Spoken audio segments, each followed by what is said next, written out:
Salut tout le monde, ici Régis de Nordic Walking et puis aujourd'hui je viens de faire 42 km de vélo, vitesse moyenne 38 km/h, vitesse moyenne 21 km/h. Ça pour dire que au niveau de l'entraînement pour le ski de fond, je suis rendu au mois d'août et puis je m'entraîne environ 4 fois semaine. Je fais une fois de l'intensité en vélo. En ce moment, j'ai pas de ski roulette, mais je fais mon intensité similaire un peu au ski de fond d'hiver avec mon vélo.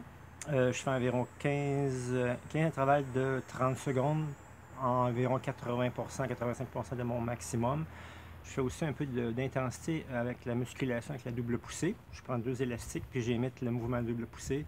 8 fois 30 secondes, puis environ encore 85% de mon maximum de VO2 max. À travers tout ça, j'ai pas oublié la marche nordique que je fais à l'occasion, Qigong. Donc vraiment, c'est mes 3 activités, mais en ce moment, avec mon emploi du temps, je travaille 4 fois semaine environ, je m'entraîne 4 fois semaine, donc je balance un peu mon travail et puis mon entraînement. Et puis, j'adore beaucoup le vélo, beaucoup moins de risques de blessures. Puis je me suis rendu compte qu'au niveau de l'élasticité des muscles, le vélo aide beaucoup au niveau des jambes et du corps. Par contre, le vélo, c'est pas du ski de fond. Donc, si vous faites du ski de fond vous-même, vous voulez vous lancer là-dedans, le ski roulette, c'est important. Environ 60% de l'entraînement se fait en ski roulette.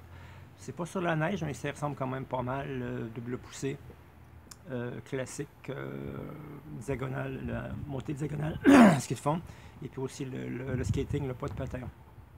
Donc, avec tout ça, 4 fois par semaine, ça me permet de faire peut-être 60, 70, 75 km par semaine. Je peux toujours jouer avec le nombre 2 fois de vélo, 1 fois par semaine, ça dépend de mes besoins.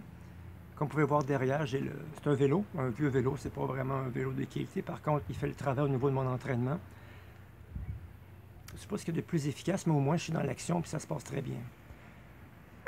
Désolé. Ça, je ne couperai pas ça au montage. Donc après, c'est un entraînement d'été ou d'hiver, souvent les poumons, là, on décroche des cumuls accumulés, donc ça peut arriver.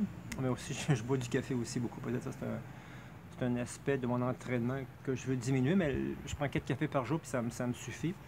Au niveau aussi alimentation, j'essaie d'un petit peu balancer ça, des fruits, des légumes.